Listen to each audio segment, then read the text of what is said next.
صل على سيدنا ومولانا محمد.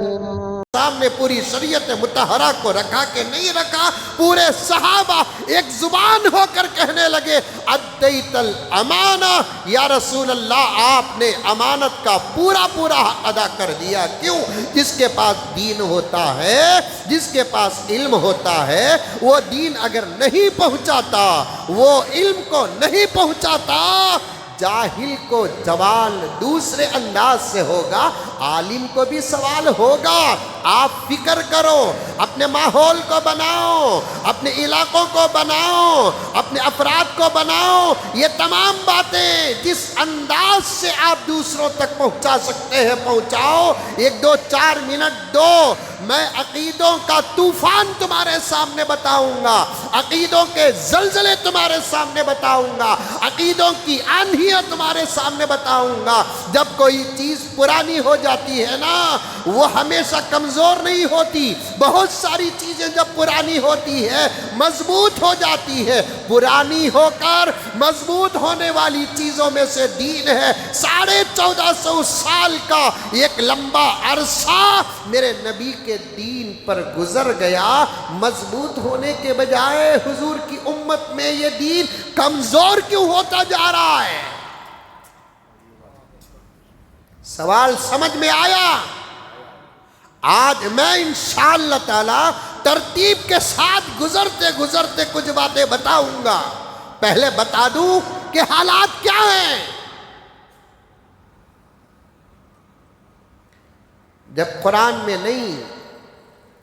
نہیں ہے دین میں، جب حدیث میں نہیں ہے دین میں، صحابہ نے بھی 1,44,000 صحابہ میں کسی نے کہیں بھی یہ نہیں کہا. کیونکہ جیسے توجہ کے ساتھ سننا، جیسے نبی کی بات ریکارڈ ہوئی ہے ویسے صحابہ کی بات بھی ریکارڈ ہو کر ہے.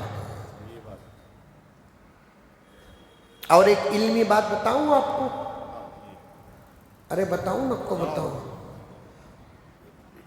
حضور کے فرمان کو حدیث کہتے ہیں، صحابہ کے فرمان یا صحابہ کے عمل کو اثر کہتے ہیں. اثر، الف سا، وہ اثر نہیں، اثر کی نماز،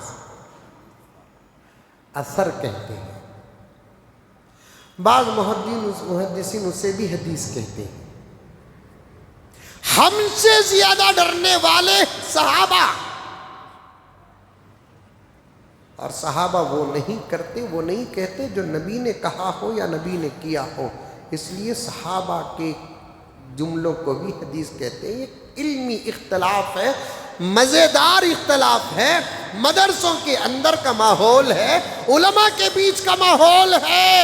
صحابہ نے بھی کبھی کسی صحابی نے محرم کے مہینے کو حرام یا محرم کے مہینے کو منحوس بے برکت سمجھا ہو؟ ایک صحابی کا عمل پیش کرو. یہ جو لوگ ہیں نا، محرم کو منحوس سمجھنے والے، محرم کو بے برکت سمجھنے والے، پھر ایک مرتبہ اپنی ماں کے پیٹ سے پیدا بھی ہوں گے، کسی صحابی کا ایک قول نقل نہیں کر سکتے فلاں صحابی نے اس مہینے کو منحوس سمجھا ہے.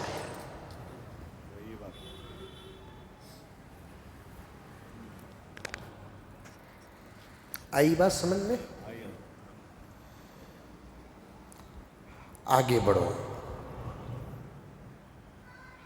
جب کوئی مسئلہ قرآن میں نہ ہو، حدیث میں نہ ہو، صحابہ کی زندگی میں نہ ہو،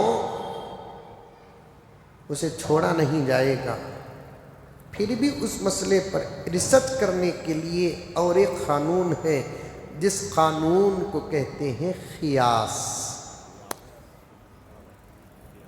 قیاس کہتے ہیں. ارے بات سمجھ میں؟ ایسے معلوم ہو رہا ہے کہ میں مدرسے میں آپ کو بٹھا کر صوبم یا چہارم کی جماعت میں آپ کو فقہ کا سبق پڑھا رہا ہوں، لیکن یہ جمعہ پڑھ کو جا کو کھا لینا، باہر چرچے کرنا نہیں، میں بھی مدرسے میں پڑھ کو آیا صبح کو.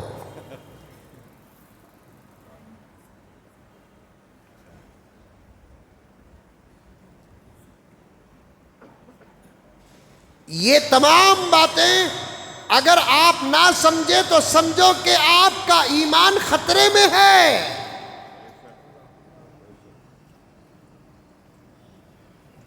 دو قسم کے دشمن ہیں، ایک اپنی دشمنی کی حقیقی شکل کے ساتھ تمہارے پیچھے پڑے ہیں، اور ایک دشمن وہ جو تمہاری شکل میں تمہارے پیچھے پڑے ہیں.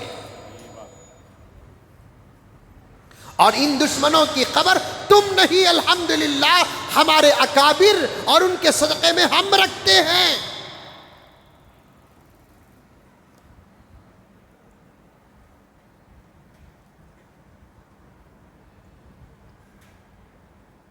بچاؤ ایمان کو، بچاؤ.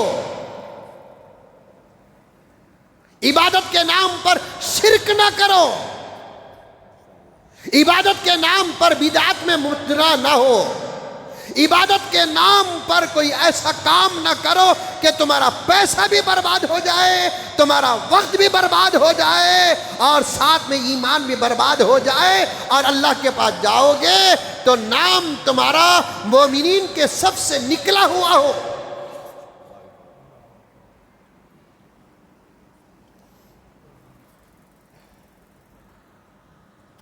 رفع یدین پر لڑ رہے ہیں ہم، آمین پر لڑ رہے ہیں ہم، فاتحہ پر لڑ رہے ہیں ہم، سلام پر لڑ رہے ہیں ہم.